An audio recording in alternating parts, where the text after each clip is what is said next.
First time user po ako, day and night po bang pag-apply? So, hi po mga ka-Diyosa. So, ang tinutukoy niya po ay itong ating SCD Peeling Skin Lotion.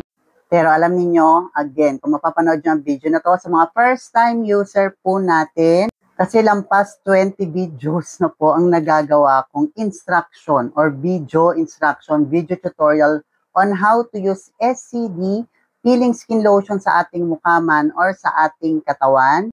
Kaya kung napanood mo ang video na to, please visit my TikTok account and look for my playlist, Peeling Lotion Review, or ilalagay ko na lang po yung playlist natin dito sa baba para mas mabilis nyo pong mahanap yung ating mga video tutorials. However, hindi po sinabi ni ka-Diyosa kung saan niya po ba ito gagamitin. Uulitin ko po for more than 20 times.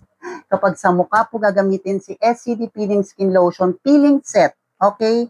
Peeling set po ang dapat nating binibili dahil may instruction po siya dito, day and night. So ano pang sabi sa instruction?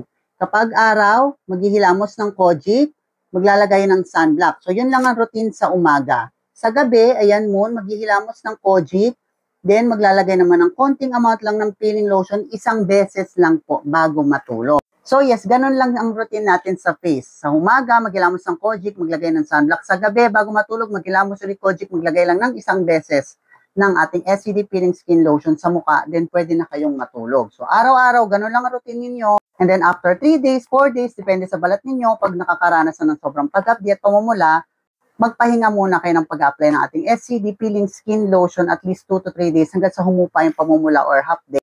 Pag okay na, pwede nang maglagay ulit para hindi nasusunog ang mukha. Kasi marami sa inyo yung lagay ng lagay, sinipag na. Okay, so pwedeng magpahinga. Ngayon, kapag sa body naman po, okay, meron po yung instruction sa braso at binti natin. Sa likod ng bottle, may nakasulat dyan for the body. Ang tinutukoy po dyan sa for the body na yan ay yung ating braso at binti dahil same lang sila ng instruction. So, kailan nilalagay? Base po sa instruction, okay? 3 gabi. So gabi po ang sabi. So, gabi siya. 3 gabi, sunod-sunod. 3 patong kada gabi.